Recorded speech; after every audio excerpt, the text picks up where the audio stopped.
आपण पाहत आहात महाराष्ट्र वृत्तदर्शन न्यूज, रोखठोक आणि निर्भीड.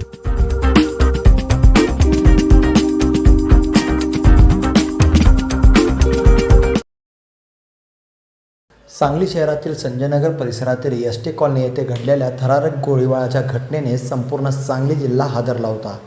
4 ते 5 हल्लेखोरांनी घरात घुसून 13 वर्षीय वेदांत मारुती बंडगर याची गोळ्या झाडून निर्घृण हत्या केली होती.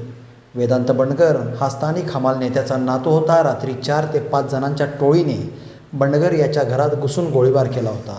यामध्ये वेदांतचा मृत्यू झाला. या खून प्रकरणातील मुख्य सूत्रधार संशयित निलेश गडदे याचा साथीदार संशयित आरोपी अतुल पोपट उर्फ दादासो वायदंडे वय वर्ष 28 राहणार खंडेराजुरी तालुका मिरज याला सापळा लावून तासगाव फाटा येथून ताब्यात घेऊन अटक केली आहे.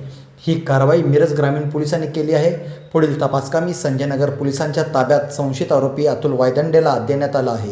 ही कारवाई मिरज ग्रामीण पोलीस ठाण्याचे पोलीस निरीक्षक सोमनाथ वाघ, PSI अजर मुलानी, हेमंत ओमासे, शशिकांत जाधव, विकास भोसले, चालक शिंदे यांनी ही कारवाई केली आहे. संशयित आरोपी अतुल वायदंडेला अटक केली आहे आणि अतुल वायदंडेवर संजयनगर पोलीस ठाण्यात खुनाचा गुन्हा दाखल केला असून या प्रकरणी अन्य हल्लेखोरांचा शोध सांगली पोलीस घेत आहेत.